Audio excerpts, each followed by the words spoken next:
Hey, it's Saturday. We made it through another week. And this one, it's been a little challenging, but we did it. I'm so proud of you. You ready to get started? Let's go.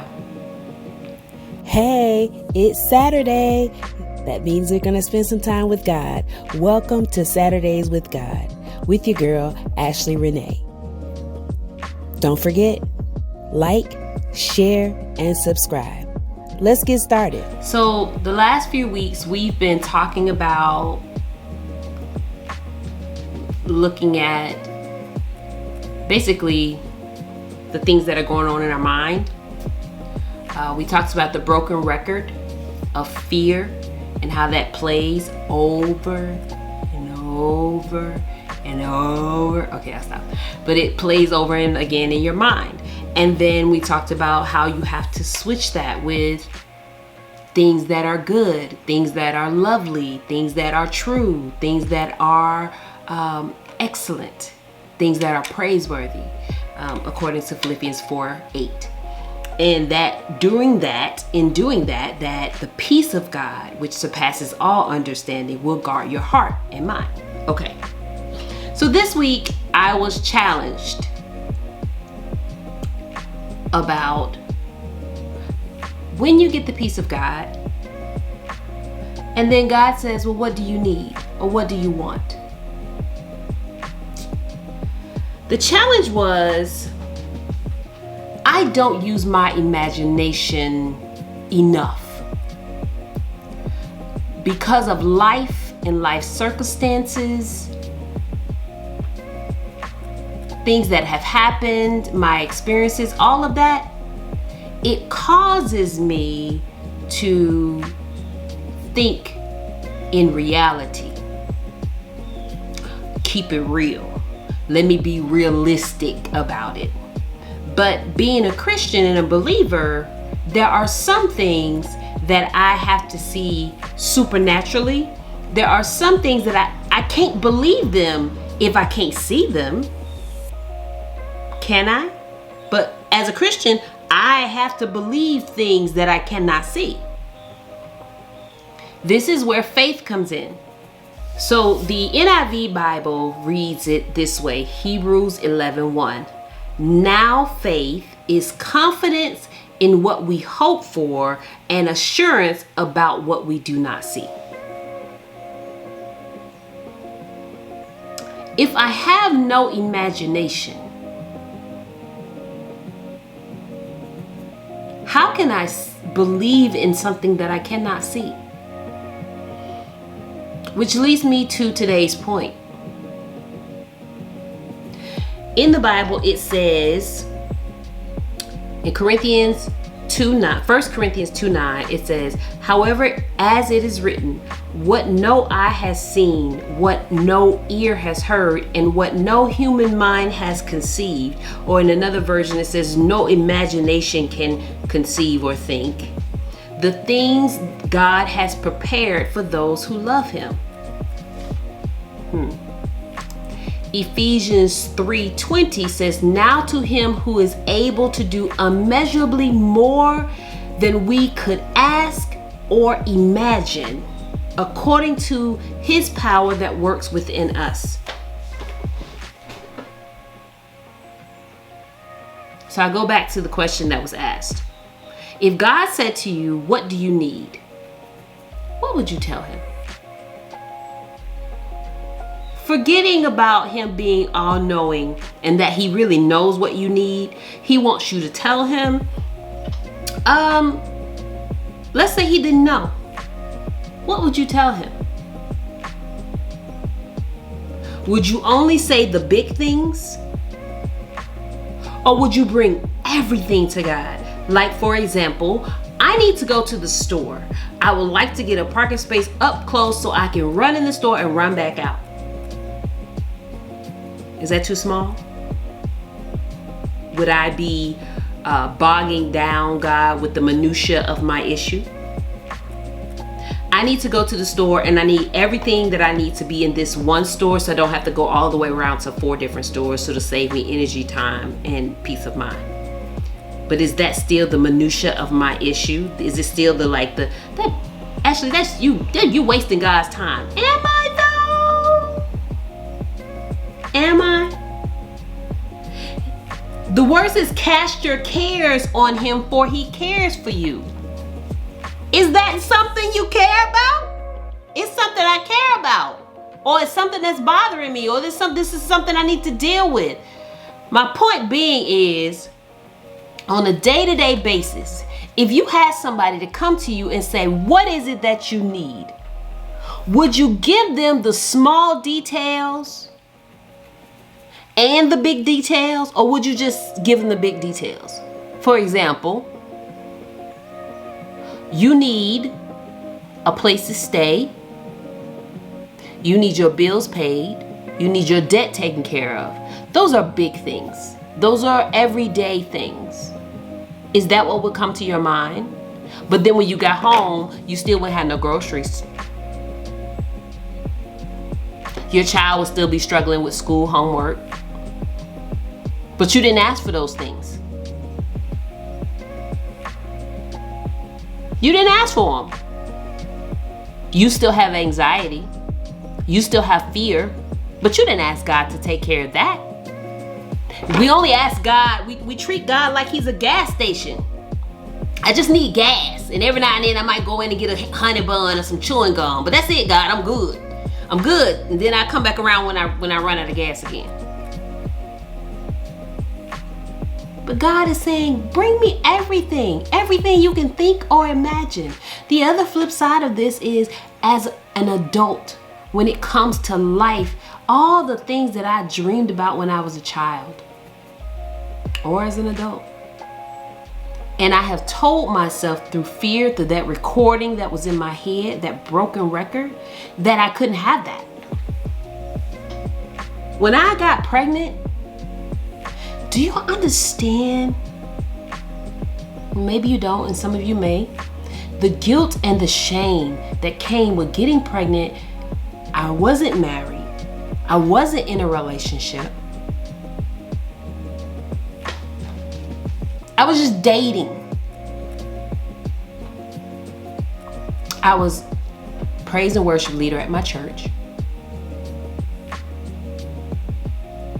I was doing these Saturdays with God, but I was writing them. And then I get pregnant. Every dream I had, everything that I was wanting God to do for me, for him to put me in certain places, for me to have all of that, I said, okay, all that's over. The one dream that I always wanted was to be a mother. He gave me that. But the way that I got it in my mind was so wrong that he's not gonna give me anything else. So let me be happy here. Let me be good here. So then it was, I'm gonna be the best mother. I wanna make sure that I am good so that I don't pass on to my daughter any type of mess. I wanna make sure I pass only the good stuff to her. She's gonna get the bad stuff from the world. But I wanna just put so much good in her that when the world come in to try to hit, she have some type of, hold up. I want her to have that. So that was my focus.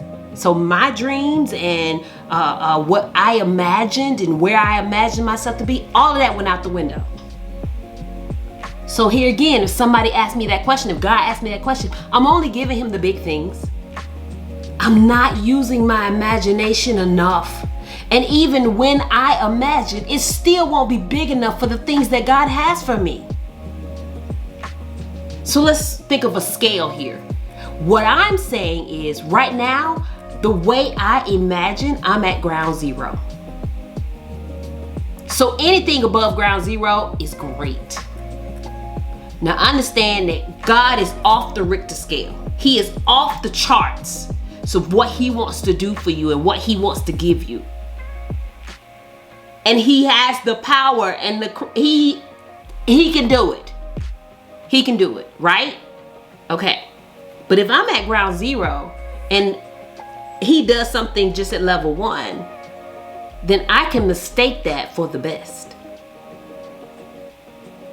And then I stay there. And there's a little bit of settling that says, oh, this is great right here. I'm good. Are you though?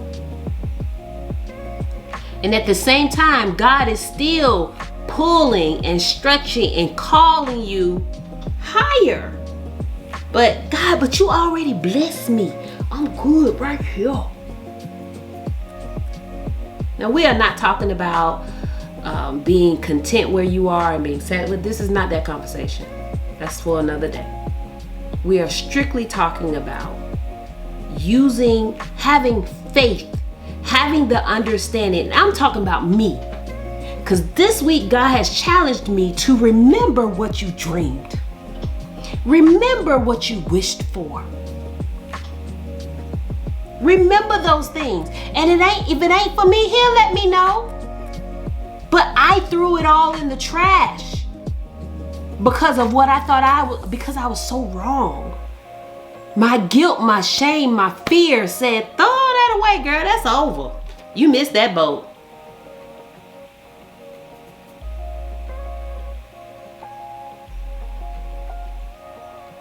Lies from the pits of hell. So, what am I saying today? I encourage you to think, just sit for a minute in quiet time and just think about the things that God has either shown you when you were a kid, things that you like that was so embedded in you, like you really wanted to do it. This is something I really wanted to do. And unless God has told you a flat out no, dream again. Imagine again.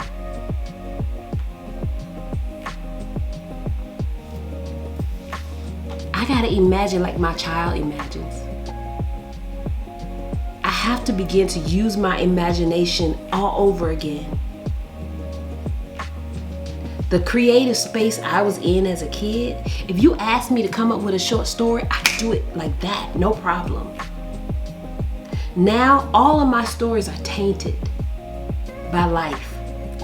So if I wanted to do something outrageous, I can't even visually see it. I can't even imagine it.